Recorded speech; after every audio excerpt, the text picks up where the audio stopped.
Introducing Recorded Content, a podcast for small, scrappy B2B marketing teams who want to get the most out of podcasting. In each episode, we capture stories from industry experts and podcasters. Listen in and uncover what it takes to launch, run, and grow a successful B2B podcast. Check out and subscribe to the show on Spotify, Apple, or wherever you listen to your favorite shows. Let's jump in. Hey, this is Justin Brown. I'm the co-founder of Motion and your host for this episode of Recorded Content. Recorded Content is brought to you by Motion, a done-for-you podcast agency for small, scrappy B2B tech marketers. Today, I have Josh DeTar, the VP of Sales and Marketing for Tyfone. Josh just hit 1 year since starting and running the digital banking podcast. And in today's episode, I'm going to talk to Josh about the sheer breadth of value that you get from a podcast. Sure, the content and repurposed content is great, but add in the knowledge you get from your guests, the insights you can provide to your customers, the relationships you build, the buy-in you get from executive leadership on your marketing efforts, and finally, the growth of your own personal brand. A podcast does a lot, and we're going to dive into all of that today. I hope you enjoy the episode. So one of the hardest parts of my job is to effectively explain the value a podcast brings to organizations and the people running the podcast at those organizations and the value that it brings to them. So as you come up on your 1 year of running a podcast, what would you say has been the most impactful part of running a podcast for you, Josh? I would say unequivocally it's education. I have learned so much over the last year that I didn't know. So having an opportunity to talk to different people with different perspectives, different backgrounds, different insights, and different positions about how they approach our industry and the things that they're looking at, the goods, the bads, the uglies, the success stories, the failures, that has really opened my eyes to a deeper understanding of how to be somebody who provides value in my industry. So I'd say number one thing, education. Yeah, it's so interesting how much you can actually learn from being the host of a podcast in your space. Oh, it's crazy. What's funny is my wife can tell if I have done a podcast because I come out of my office and I'm both wired and exhausted all at the exact same time. I'm so hyped up from the energy of this really cool long form conversation where we get an opportunity to dive, really deep into topics. And my brain's absolutely fried because I've been trying to digest and absorb it. I've had to expand the size of the whiteboard next to my desk so that I can furiously take notes throughout. Yeah, it's really incredible just how much information you can suck in as a host of a podcast through the course of 30 to 60 minutes. Yeah, that will literally be me this afternoon, being both wired and exhausted after this interview.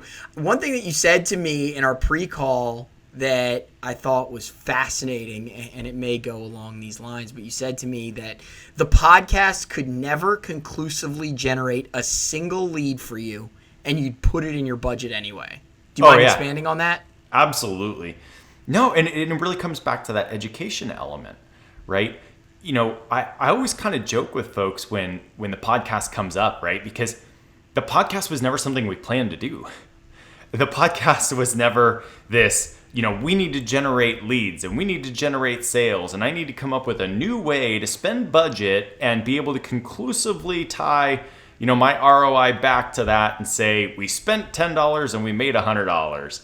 That wasn't the genesis of the podcast. The genesis of the podcast really came from, I know nobody wants to keep talking about it, especially me, but, especially when COVID hit, for us, we do a lot of travel. I spend a lot of time in front of my customers. I spend a lot of time in front of my prospects, and I spend a lot of time at conferences. And that was the area that I got a lot of my learning, right? I haven't spent my entire career in this industry. Different verticals. I've been a part of this space in one way or another over the course of, the better part of 2 decades, but not in this very specific role, right? So things like conferences and customer and prospect travel and visits is what educated me. And so when we started looking at how do we replace those conversations and those education elements, it just so happened to be the same time that you and I connected and we started talking about podcasts, right? And so it seemed like a really natural fit for us to say, okay, well, these conversations that I would normally have with customers, either, at a conference while we're out at dinner, or, if I just call up one of my customers and all of a sudden we start going down this path of talking philosophy and theory and, this future state of our industry. And we're like, well, I feel like those are pretty interesting conversations. I think other people might be interested in hearing those too. So it became a way to both foster having those conversations for me to, again, generate educational elements for me. But it also became a way that, we could provide back to our industry some of the things that came out of those conversations. Because I would have those conversations, I go, oh my gosh, I feel like other people would love to hear that. This gave us a way to then bring that out. So if you take those two pieces of it and you say, all right, well, I'm just becoming better at my job. I'm becoming better educated. I'm networking better. And I'm also actually providing value to my industry, which is something that our company cares a lot about. That right there pays for my podcast. I don't need it to be, generating 3.2 leads a month and, X amount of revenue. If it does, great, cool. That's a cherry on top, right? But that's not why we're here. Yeah, and I think especially in complex sales, I think the podcast is so important. I've even heard of companies using their podcast as an onboarding tool for SDRs or other sales reps, because as I'm sure you know, I don't have numbers on this, but I would say the vast majority of sales reps, when they take a new job, they're not going into the same space. Maybe they are, and you have your career, cybersecurity salespeople, or your career digital banking. But even you, it does, that's not necessarily your background. And I've heard of people using their podcast as a way to get their sales team up to speed. So I am curious, what impact has hosting the podcast helped you with in terms of simultaneously running a complex sales cycle? Yeah, no, great question. And,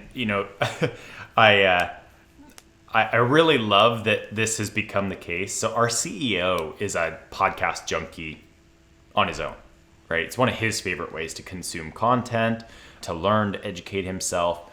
And so when we started doing this podcast, he instantly became its number one fan, right?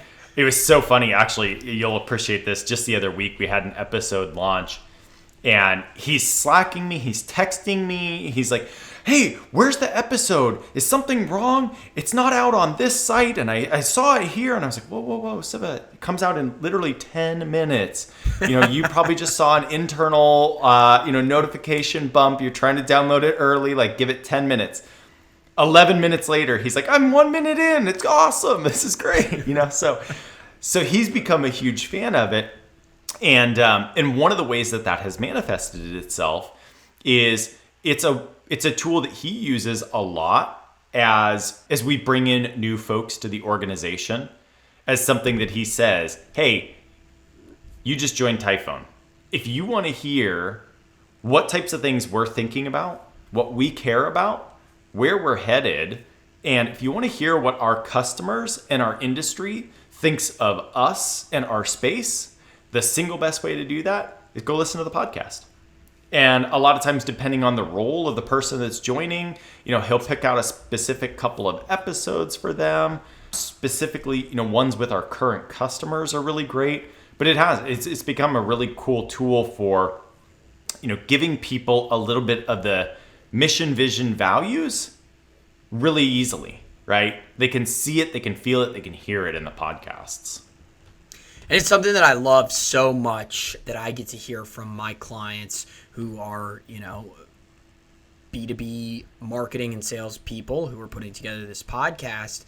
And now, Josh, you get to be, the glory guy, being in sales and bringing in, new customers or new deals. But something that I love to hear from my clients is just on the marketing side, how excited the executives within the organization get excited about the stuff that marketing is doing.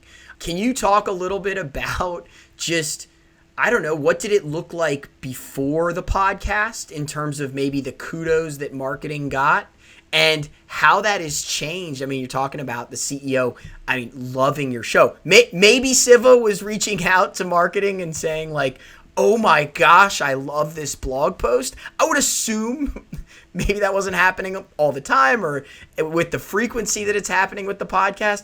Talk about the change that you've seen from the C-suite or just the executive level at Tyfone from before the podcast and after. Yeah, for sure. We're a small, scrappy team, right? And we're a really interesting organization for a software company. So if you look at a software company our size, we have about 130 employees, right? And within that, we have a sales and marketing team of 4 people. Typically in a software company our size, you could see upwards of a quarter plus of the employees being dedicated to sales and marketing efforts, right? What we sell is an extremely complex product. And so it takes a lot to actually implement it and to support it, and especially to the level at which we differentiate ourselves on, and is one of the things that makes our sales team successful, right? So for us to have this really small sales and marketing team, it means that we also have a lot of input that comes from other elements of the company, right, to help enable sales and marketing. So Siva, our CEO, Prabhakar, our COO, Nazar, our CTO, our product management team, our account management team, we're all really a part of, how we generate the messaging that marketing puts out. But when it all comes down to it, we're one guy. We're a one-man army, or we like to call him our ninja, Kevin, who has to put it all together, right? And what makes Kevin and his position unique is that he has to be the creative person. So he's got to be the free thinker. He's got to be artistic. But then he also has to deliver. And that's a really unique personality to find in one single person, right? Somebody who can be very artistic and outside of the box, but then can also be really regimented, have processes in place to make sure that communication goes out on time, that conferences are booked and shipping is taken care of. So where I'm going with all of this is, you got a one-man army who's got a lot on his plate. He's got a lot of things that he's got to be thinking about. And he's got a lot of different areas that he's trying to put content together for, and then, actually disperse that content in an effective manner.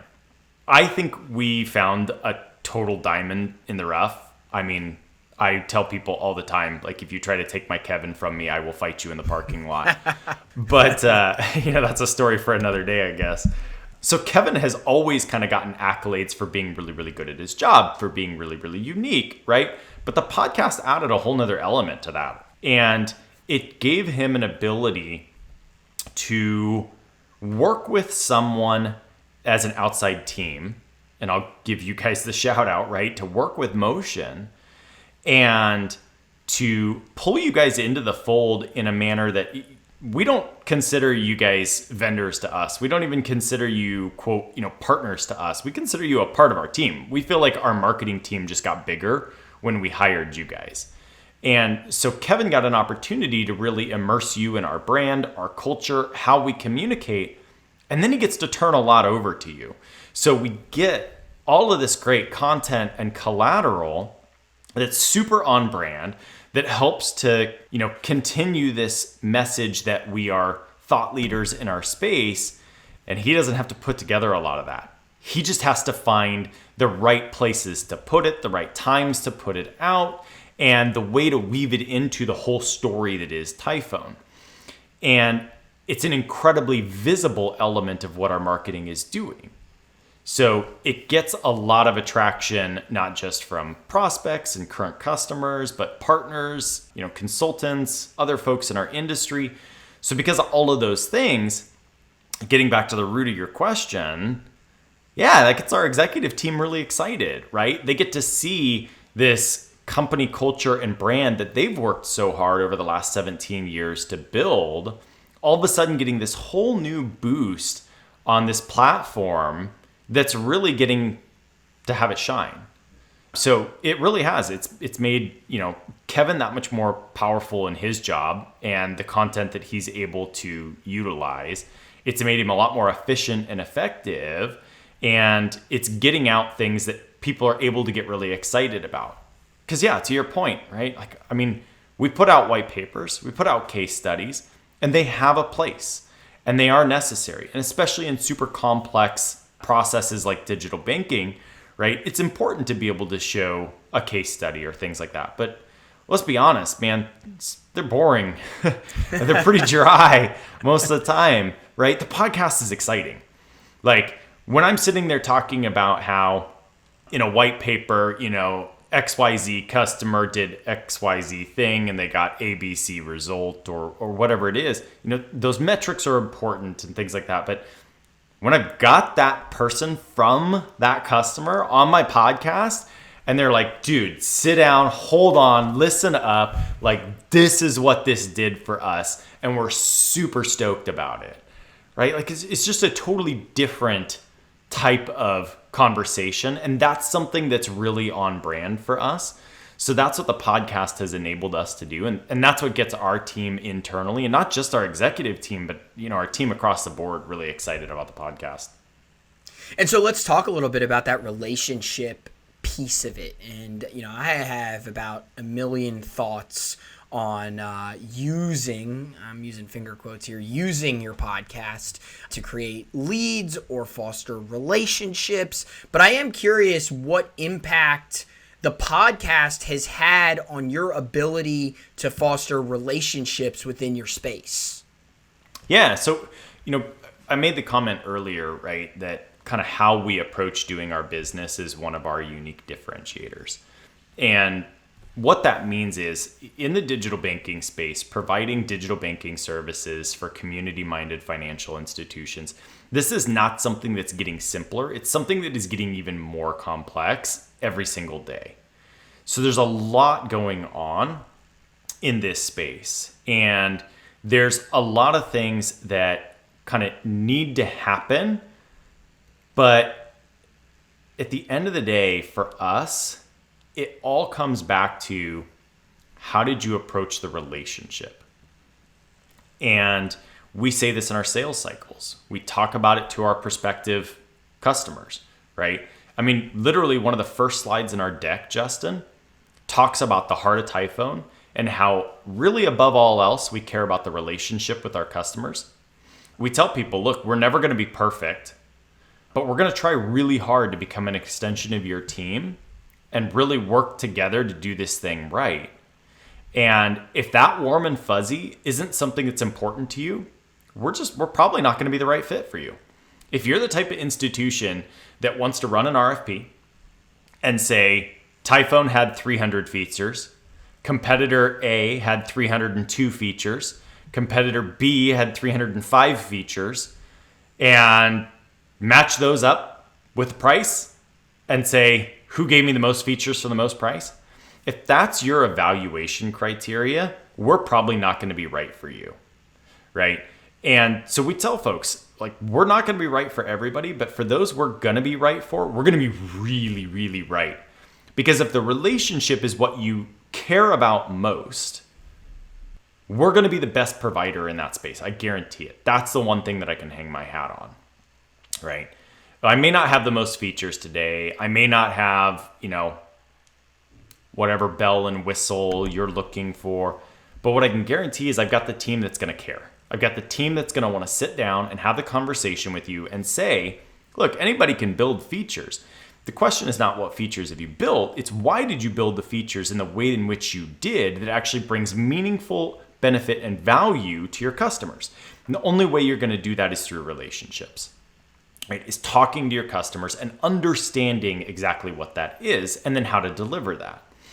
So for us, it's start to finish, and there should be no finish, where relationship is key. And so what the podcast has done for us is it's, one, helped us to even further that message, right, in our industry about how much we care about the relationship side of things. It's helped us to generate new relationships. And it's helped people from the outside in looking at that, even self-select some. So, we have folks that listen to the podcast and, maybe realize, what? For us, the relationship side doesn't really matter. I really just want that 305 features and I want it as cheap as possible. So Typhone's not right for me. But we also, on the flip side, get folks that are like, hey, you know what? That kind of company, that's the kind of company I want to do business with. And so that's how the relationship side of things actually does potentially generate, customer opportunities for us. Because again, it starts from a relationship standpoint, not from a feature matrix standpoint. And, it's funny for us, I like to think that we make content for prospective customers, right? Because I want people to one day buy from me. But what ends up happening, what I found is I end up making so much content for my current customers. I put out blog posts that, are derived from conversations that I have with my current customers on questions that they have about the podcast. And then I not only write a blog post about it, I do a podcast episode about it. We have a course on our website, and basically every month we do an add-on to the course, a new section is what we call it in the course, and we add on a new one per month. And for the most part, they derive from questions that our customers ask. And then in turn, I then have all this content for my current customers, and the podcast basically helping me provide value. I'm curious, from your perspective, what impact has running the podcast had on your ability to be a valuable resource to your current customer base? Oh, dude, if I had $1 for every time I've sent a podcast episode to one of my customers or somebody in our industry, because I'm like, oh my gosh, I just had this conversation with somebody on my podcast and I think it's super relevant to you. And this is exactly what we were just talking about. I'd be retired and on a beach right now. I mean, again, going back to the educational element being really the biggest benefit we've seen from this podcast is it's not even just about educating me as the host, right? It's being able to educate others in our direct spheres of influence. I mean, I launched a podcast with a guest about 2 weeks ago. It launched. 2 days later, I was visiting a customer and we were walking over to go get ice cream for their call center.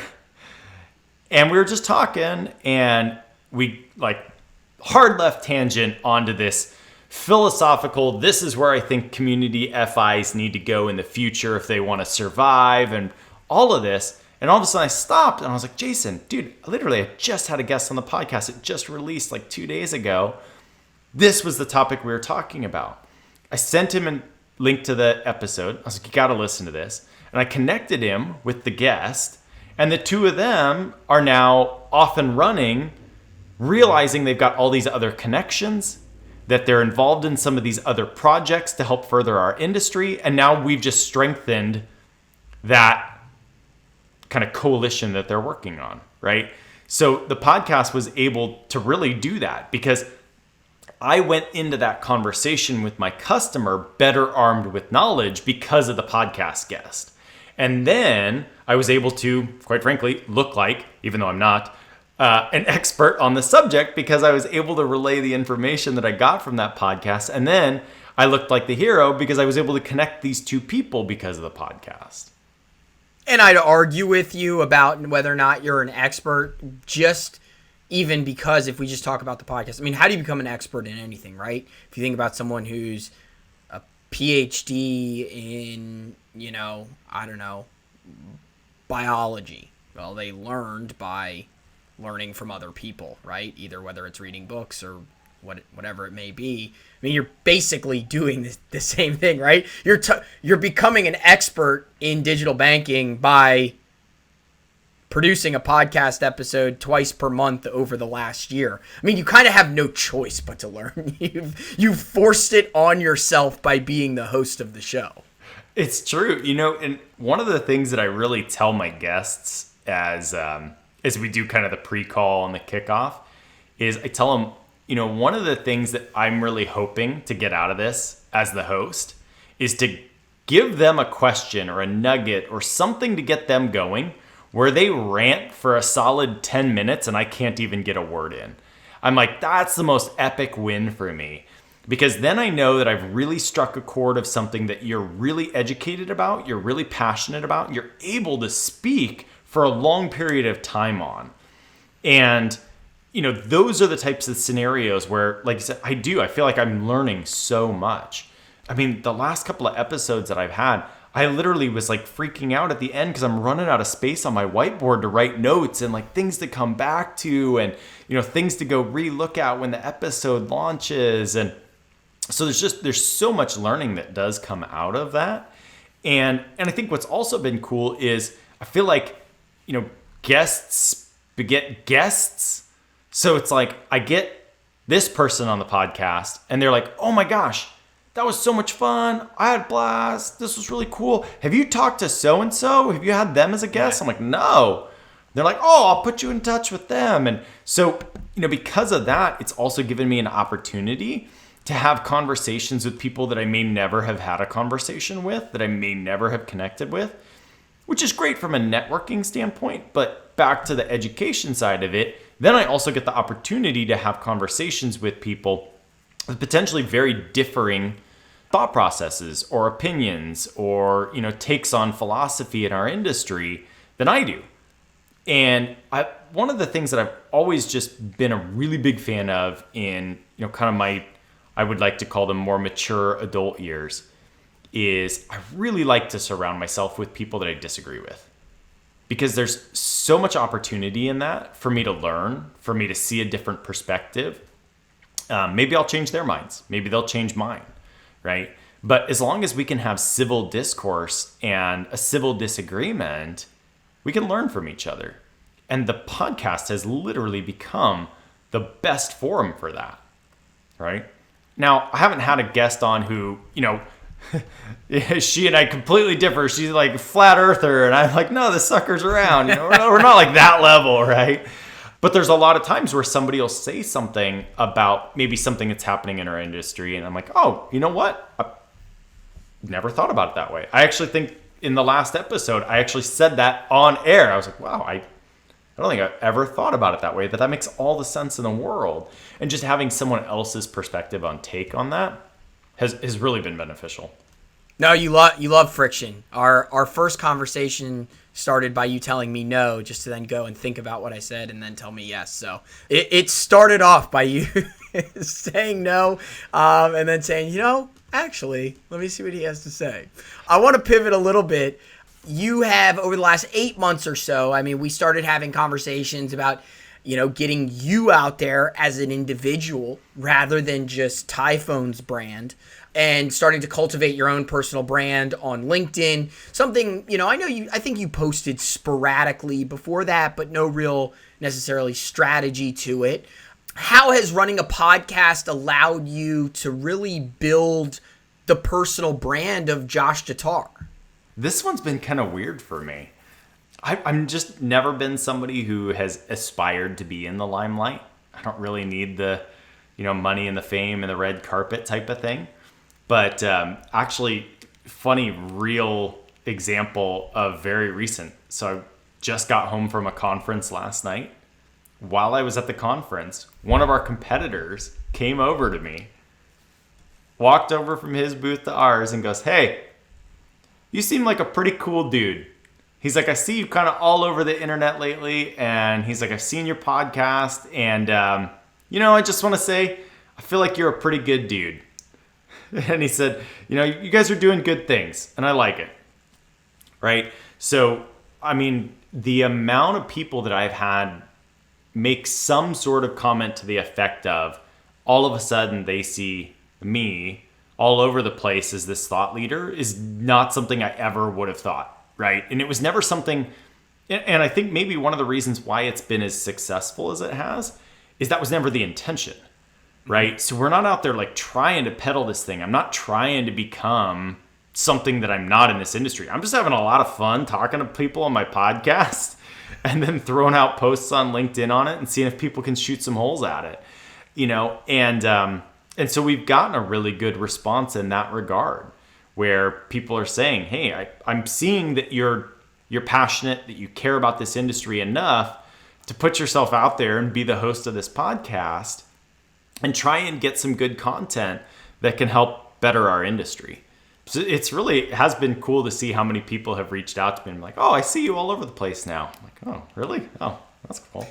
My biggest love-hate are the people who, and this happens to me a lot, are the people who tell me that they love the content that I'm producing, who have never liked or commented on anything. And I don't care about the likes or comments. The reason I bring that up is that you don't know that people are out there consuming your content when they don't engage with it in any way. And it is very rewarding because, I'm not in there. There are these things out there. You may or may not even know about them, Josh, but they're called engagement groups or pods. It's a bunch of people get together to agree to like each other's stuff so that they look popular. Neither Tristan nor I have ever joined any of those things. So I get my 5 to 10, sometimes 15. Sometimes on a great day, I'll get 20 likes if I have a really hard-hitting post. But I don't get a lot of engagement. But I know that there are the people out there that are consuming my educational content who, very similarly to you, know that, they'll say things to me in passing. I'll go grab lunch with a buddy who I don't even know I'm connected with on LinkedIn, who says something like, man, I see your LinkedIn posts every day. They're great. And I'm like, first off, you could like them once in a while if you thought one was good. But second, it is cool that people are noticing them and that there are people out there that are engaging with your content, even if it's just reading it. And sometimes there's not a way to track it or have any idea other than to believe in what you're doing, to go out there and try and have fun and provide value to your space. Yeah, so I'll make a, potentially arguable statement, and I'll be very, very blunt with it. I have the cutest kid in the entire world. He turns 4 months old tomorrow, actually. And I bring this up because my single most popular LinkedIn post of all time was a picture of my son and my wife and I while I was out on paternity leave, in which I said, hey, I'm one of those people, I like to be the hardest worker in the room. I'm super dedicated to what I do. But I'm taking a break because my family is so incredibly important to me. I want to be here during these bonding times, so peace out, LinkedIn. I'll be back, right?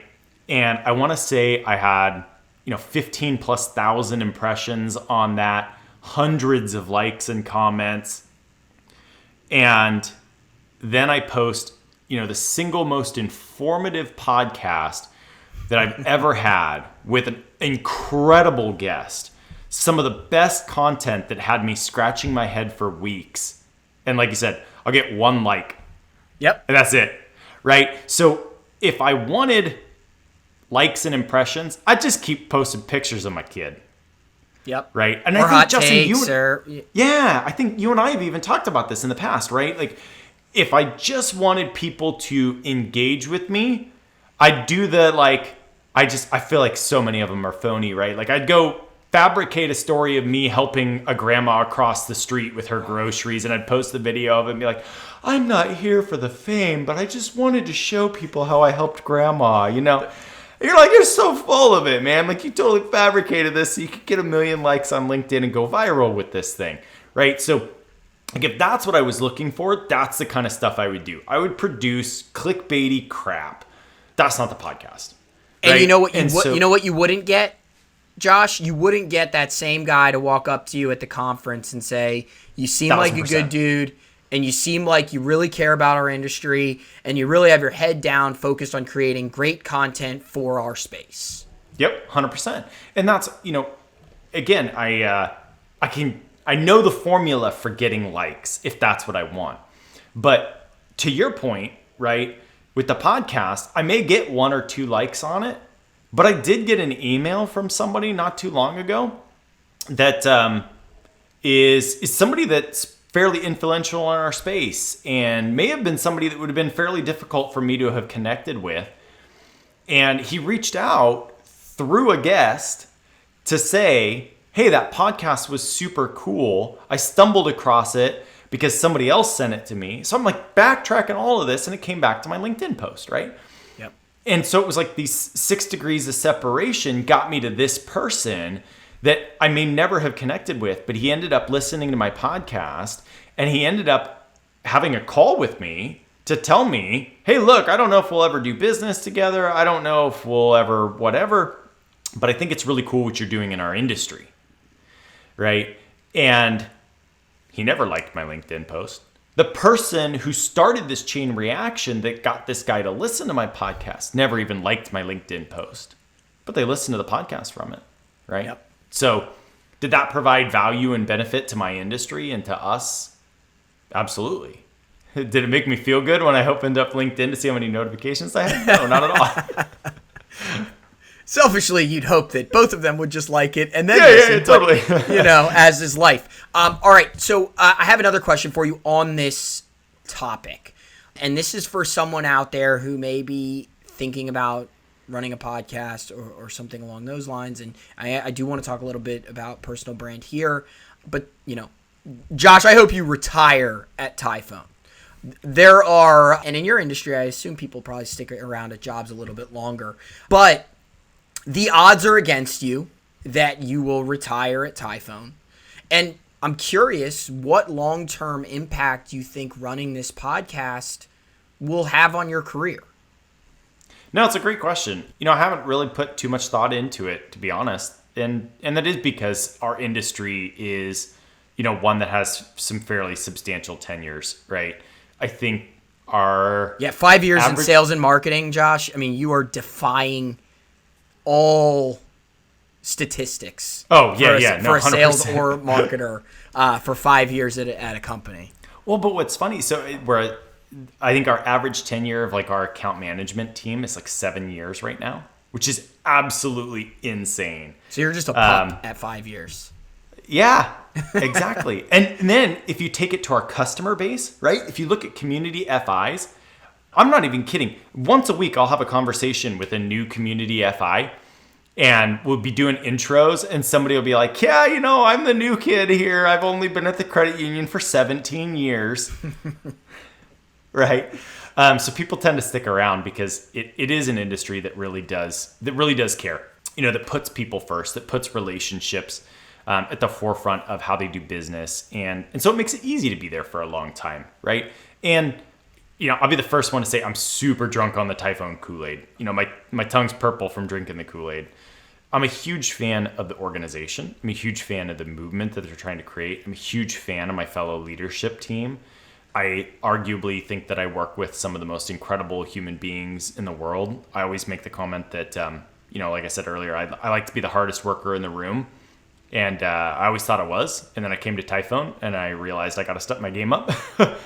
And so that creates a really unique environment where you really want to stick around. You want to be a part of this. You want to see that thing through. But to your point, I'm sure that there will probably come a day at some point where maybe that isn't where I am for whatever reason, right?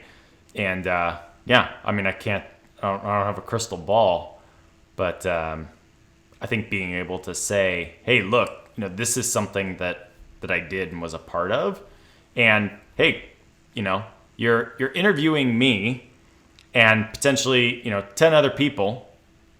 You want to get more about me and you want to hear it totally raw, just go listen to an episode or two of my last podcast, right? I have to imagine that would be pretty powerful. As would I. And that's why I asked that question. But we'll leave it as right now, Tyfone has dramatically changed your life. You don't plan on going anywhere. But it is interesting to think about. I was actually recently on a podcast all about personal legacy. It was a B2B podcast where she interviews people and talks about what legacy they're going to leave. And I was like all sorts of shaken up by the questions, stuff I had never thought about. I'm like, you focus so much every day on what you're doing now or what you have in front of you. You don't ever, take a step back to think. But, I think that this podcast, after, let's say you run it for another 3 years, Josh, we're going to be talking about hundreds of conversations. You could write a book on digital banking. You're going to have so much information in your head that you've extracted from people over time. It'll just be fascinating what you would, everything that you would have been able to digest from that. I do want to ask you a question on some. Before you go ahead. If you don't mind, can I run with that for a second? Go ahead. Because that's actually something that I've been thinking about a lot lately over the last, really, I'd say 12 months even.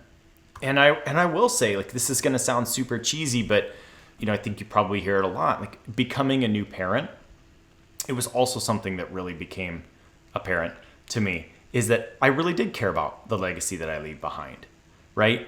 I want my son to look back and say, my dad was a good dude, right? And look, I'm selling digital banking. I'm not saving lives. I'm not out there working for Greenpeace but what can I do in what I do that leaves a positive impact? And man, this used to drive me nuts when I was a kid. My dad is the guy that will have the 5-minute conversation with the person at the checkout line at the supermarket because he wants to make their day, right? And I'm sitting there like, Dad, geez, shut up, let's go. And then I find myself, the older I get, the more I turn into my dad. So I guess he wasn't half bad. And that's something that's become really important to me. I'm not saving lives, but in the interactions that I have in my career, can I make somebody's day better? Can I help them in some way? And actually, legitimately, I think the podcast helps me with that. I think that this is something that I'm going to be able to look back on when I'm 80, Justin, and I'm going to say, I'm really glad I did that. I got to meet people. I got to make them smile. I got to learn from them. I got to hopefully teach them something. And I got to take their wealth of knowledge and give it to somebody else. Like I said, I'm not saving lives, but I think that's a pretty cool legacy to leave. Absolutely. I mean, it's what we try to do with basically everything that we do. We're incredibly bullish on making sure that your content helps before focusing on anything else. It's why, I get on weekly calls with our customers and I'm firing over 6 links to different episodes or different blog posts, and we're just continuing to crank forward on how can we continue to help people. And very similarly to you, I don't know that I'm saving the world, but I'm hopefully saving people from making bad podcasts. And, hopefully that can put a smile on their face, and, they can know that they're helping their customers and I'm helping them. And so it's a win-win situation for everybody. And I think it's a great thing about being in sales or in marketing is, if you believe in what you do and you have the ability to help people to solve problems, you get fulfillment out of your life. Yeah, couldn't agree more. So one thing that I wanted to ask you, and this will be my last big question for you, I think, is, we were talking about personal brand and social media, and I want to take that and go a little bit into your release strategy. So you talked earlier about, Siva reaching out to you on the day of release and where the heck is the episode, and it was coming out in 10 minutes, and 11 minutes he was already listening to it. But do you mind walking me through what that strategy is? So you have this episode, you have your assets. What's the go live strategy? And if you could walk me through one episode. Yeah, totally. Okay, so as you mentioned earlier, so we release bi-weekly, right? We release on Fridays, and we do kind of a soft launch on Friday. So we release it on Friday. We do a little bit of social media blurb about it through the weekend. And then on Monday, we start hitting it hard with email blasts, with, blog posts, with putting out a lot more of the content that we got from Motion, etc. How we decide which episode gets launched can also vary. So sometimes it's literally just the order in which we recorded, right? Just one after the other. But we also do pivot a little bit in when we release based on maybe something that's happening. So perfect case in point, I did a podcast a couple of weeks ago. We recorded with a gentleman, Dion Lyle. He's with an outfit called 40 Grand, and they're kind of advisors to fintechs and community FIs. And one of the big places where they do a lot of their thought leadership is at one of our biggest conferences every year. It's called Money 2020. It's in Las Vegas. And I mean, I'm a small fish in the pond in my industry normal. I'm like not even in the pond at Money 2020. Like, this is a massive event, right? But Dion and his outfit is well known at that event. So we plan to release that episode right before the event so we can talk about the event. We can talk about our association with 40 grand, with Money 2020, right? So we're actually holding off on that episode to release it at a very specific time. But once the episode is created by Motion, then we kind of go through our internal review process. We review it with the guest, make sure that they're happy with all of the content, etc. Then it gets put into the queue, either, like I said, just based on, hey, this is the next one up, or, we set it aside for a specific date. Then that Friday rolls around. Kevin works with you guys. We get it out onto all of the different, mediums that people can consume the podcast through. He does some soft launch stuff. Then he starts doing some more, targeted and heavy marketing pushes. And then at the same time, that's when I start doing things from the personal brand side. So I usually start with that Monday morning after the release, putting out my LinkedIn posts. I start sharing it with the people that I think that it would make sense for them to consume that content from. And at the same time, I'm also working with our guest to try and get them to promote that episode as well. That's actually one of the places where we found some of the most power to be, right? Because they can then share it with their circles. And their circles are usually even that much more interested in hearing from that person. So it does a great job of helping that episode to spread. And it's really cool because it helps the guest to get, a little bit of 5 minutes of fame and notoriety within their circle as well. So then you get, the push from Tyfone Corporate, you get the push from my personal brand, and then you get the push from the guest's brand. Love it.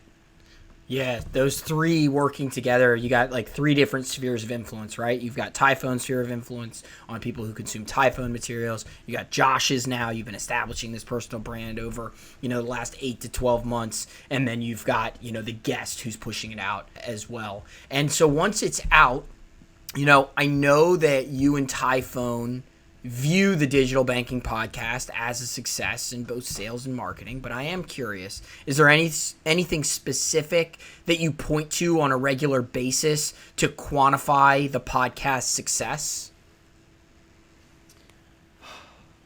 I look at the podcast similar to how I look at things like conferences for us, right? So, if you look at very just granularly our sales cycle, at the end of the day, we are trying to sell a product, right? Our sales cycle is typically about a year. And in that year, I may have a multitude of different touch points with a prospective customer, right? Everything from they consumed some of our content to we met them at a conference to I met them at another conference. So the question is, not did this one element close the deal for me? Because it's very unlikely, right? Kevin and I look at conferences in that regard. Can I say that this conference closed the deal? Well, no, because I met that prospect at that conference, and that conference. Which one closed the deal? I don't know. But going to all of them collectively helped us build the relationship and identify the right fit with that customer. And that's what created that relationship becoming a business relationship. And I put the podcast in a very similar boat. And it's one of the reasons why, we kind of started the podcast by saying, one, I couldn't even care less if this thing makes a sale or not. It's totally worth it. I'm putting it in my budget every single year, right? But we can actually attribute it to saying, hey, this has helped us actually not just, quote, close deals, but it's helped us to find the right types of customers to close the right types of deals. And that's more important to us than just closing a ton of deals.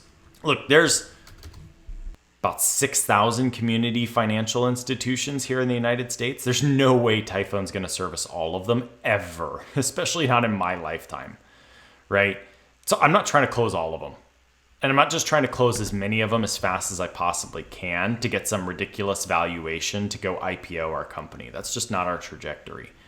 Our focus is on finding the right customers that generate the right type of family environment between us and our customers. And that's what I think the podcast has helped us do from if we're going to, put a hat on it of sales and marketing. That's how it's helped us do that. And that's really hard to just quantify. I don't think I could give you a statistic, Justin, and say, the podcast did quantifiably X, Y, and Z for me in my sales, and therefore it has generated its value, right? And I've got my ROI out of it. I don't even look at the podcast as an ROI thing. I kind of threw that out of the window. I'm not looking for a formula there. But I think that if you asked really anybody involved in management or sales and marketing at our organization, hey, do you think the podcast has been a good idea and a great tool? I think it would be an immediate, unequivocal yes, cross board. And that's how I know you're doing it right. I mean, I feel the same way. So, we look at downloads. I don't want to say we laugh at them, but we just don't. It doesn't matter. We know. I put out a helpful pointer based on a podcast episode literally yesterday, and someone reached out to me and said that struck a chord with me. I'm thinking about starting a podcast for myself. I'm running into some of the things that you mentioned on that episode. Can we set aside some time to talk? And that is directly attributable to a podcast. But I would say the vast majority of time it's not. And you look at those situations, you're like, whoa, look at this thing, making things happen. But then there's a million other times where it's not. And I think that's when people know that they're doing it right. So I have one last question for you here, Josh. If you had to give one pointer to another professional thinking about starting a podcast for their company, what would it be? Just do it. I mean, well, Nike's probably going to come after me for that one, but no, seriously, just do it. I'm in sales and marketing, and I'm no stranger to public speaking. I've done teaching. I've done large scale public speaking in the past. So this wasn't something that I was necessarily afraid of doing. But it was definitely outside of my comfort zone. I'd never really done this type of, quote, interviewing type of conversation and, then recording it and putting it out there. I look back on some of the teaching things that I've done in the past and I always laugh. And I'm like, man, I wish I could go find some of the people that, took my first class and give them their money back. But nobody knows that, right? It was a one and done. But my podcasts, man, these suckers are recorded and they're there forever. Anybody can come see this evergreen. They go look at my first episode, my last episode. And, I don't think I'm God's gift to podcast hosts, but I don't think you need to be, right? I think if you come into it and say, look, we're going to do this, but we're going to do it for the right reasons, right? I think if you come into it and say, I'm going to start a podcast to generate leads, and I'm going to track how many leads I get from my podcast, and in 6 months, I'm going to determine whether my podcast is generating ROI for me or not. I think if you go into it with that, I think you're already in a losing battle, right? I think if you go into it and say, I just want to start this because I want to generate meaningful content, I want to learn from it, and I want to connect with people with varying opinions and perspectives on my industry. And then I want to share that with the world. I think if you go into it with that, and you go into it with kind of eyes wide open and just get started, I think you're going to have the realization that we have had. And it's that there's not necessarily just one thing that makes the podcast worth doing or the right thing to do, but all of those things culminated make it a really big part of who we are and how we do business. Yeah, and unfortunately for me, I can't put just do it on the front page of my website, but I run into that issue actually. During my sales cycle, it's think about everything that we talked about today, right? We talked about how your podcast has enabled you to become a better professional in your space, both for selling as well as helping current customers and, helping you to send out content to people as well as educate yourself. We talked about building relationships, the content and thought leadership that it's building for Tyfone, as well as your personal brand and the impact that it's had on you personally. It's extremely difficult to put together a value proposition in a short period of time to someone to explain the impact that a podcast can have on not only a person, but really the entire organization. Yeah, and so I guess, I kind of expand on my point, but in a summary sense of just do it, just get started, but also don't just stop. I think like so many things, when you want it to be great and it starts out organic, you can't force it, but you also have to let it run its course, right? And if you do go into it, you just do it, you just get started on it, and then you try and over critically analyze it too early, I don't know if you would see the benefits. But if you just look at it and say, how is this, cumulatively affecting my ability to be really good at what I do and, great for our business, that's where I think you'll see the benefit. And that's usually where we lead, is with the amount of content that you're going to get, the high value content. And I think the other things people learn as they go. And when I go to talk to someone like yourself and I ask you, what's the single most impactful thing the podcast has done for you? The vast majority of podcast hosts don't come back to me and say, it's actually the content that we're creating. Now, of course, without that content, it's probably not worth it for the organization. But when I actually talk to the hosts of the show, they're like, and I had another customer who was on this show, and she talked about, the ability for her show to keep a pulse on restaurants throughout the pandemic. Like, I didn't. Trust me, that was not in my value proposition of why someone should do a podcast. But the other things you get out of it are fun to see people get to experience and get to learn about their space and get to build relationships with people that they didn't think that they would ever get to interview or talk to, or that would give them the time of day. So, Josh, this has been an extremely insightful conversation. I really appreciate you just coming on and talking to me about a variety of topics. And so since we're up on our time here, where can people go to learn more about Tyfone, about the Digital Banking Podcast, and about you? Yeah, before I do, I want to give you one final shout out and one plug for Motion, because we really do appreciate the relationship that we have with you guys. And you made a comment there at the end that I think is worth people hearing reiterated.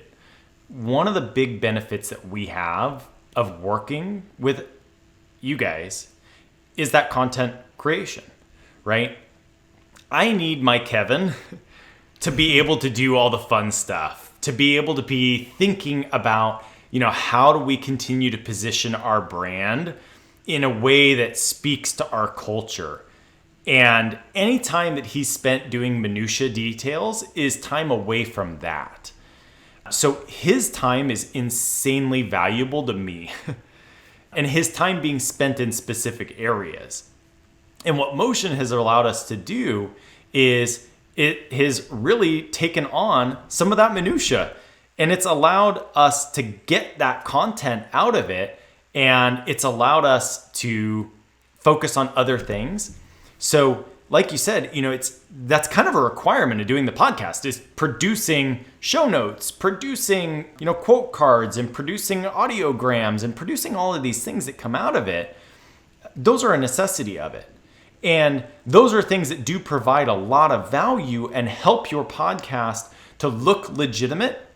Even further side note, I had a guest recently who told me he gets a lot of offers to be a guest on things because he's fairly influential in our industry. He turns them all down. He just did a podcast with us. And he said the number one reason why, we looked like we had our ish together. And that's because we used Motion, right? I was like, hey, here's how it works. Here's our process. Here's what you're going to get out of it. It's all detailed, right? So Motion does that for us, which means it makes it that much easier for us to say, no offense, getting a quote card out of doing a podcast is not where my ROI is. It's about, to your other customer's point, right? A pulse on the industry. It's about getting educated. It's about making connections, about building relationships. So we get to focus on all that stuff. You guys take care of the rest for us. That's pretty sweet. Yeah, I always like to say that the thing that we do is we allow marketers to market. You want Kevin focused on marketing, not on creating the collateral from an episode. And by the time he's done doing that, he's exhausted and he doesn't get to do the cool things, the exciting things to help push Typhone's brand forward. We take some of that onus off of our customers to allow small, scrappy teams to punch above their weight class. And Tyfone looks like this this giant, I mean, if you go look at Typhone's site and all the things that you're doing from a social perspective and newsletters and blogs, I mean, Tyfone does not look like a company that has, Josh, if I give you, I'll call you half a person for marketing, 1.5 people in marketing, no one would believe you. Yeah. No one would believe that Tyfone has a 1.5 person marketing team. It's because you're set up in a great way where, you're outsourcing your content needs, or at least some of them, to us. Then you're getting all of that stuff, and you got a wizard or ninja, in your words, in Kevin, and it all just works together, and you're able to punch above your weight class, whatever term you want to use, but look bigger than you may be, and that's really what you have to do to have a good marketing team. So I appreciate the kind words, Josh. You're also a pleasure to work with. And Kevin, I meet with all my customers every week, or try to, and I've talked to you all, I don't know, for the last 50 weeks. So it's been fun to have you on and get a chance to, talk a little bit outside of just like, how are things going? Where do things need to be changed? What have you, but really hear just, the impact that the podcast has had on you and on the business. And I've gotten a lot of these stories in snippets, but it was really cool to put it all together. Yeah. And I appreciate the opportunity to come and chat with you on it in this forum too. So where can people go to find you? So in answer to your question, so Tyfone, easiest, just go to our website. It's www.tyfone.com. Right up at the very top is a nice big call out to the podcast where all of our episodes are listed. You can see all the beautiful content that Motion has created for us and listen to some of the episodes if, the last hour and 2 minutes of my voice hasn't scared you off completely. And then best place to find me is just LinkedIn. So Josh DeTar, it's DETAR. I don't know. Maybe I'm not the only one. Maybe I am. But Josh DeTar with Tyfone on LinkedIn is the best way to find me. Awesome. And I just for the audience, there were no discounts promised for this. I do appreciate all of the kind words, Josh. Thank you again for coming on. I really appreciate you spending some time with me today. It was great having you on Recorded Content. Absolutely. Anytime. Thanks for having me, Justin.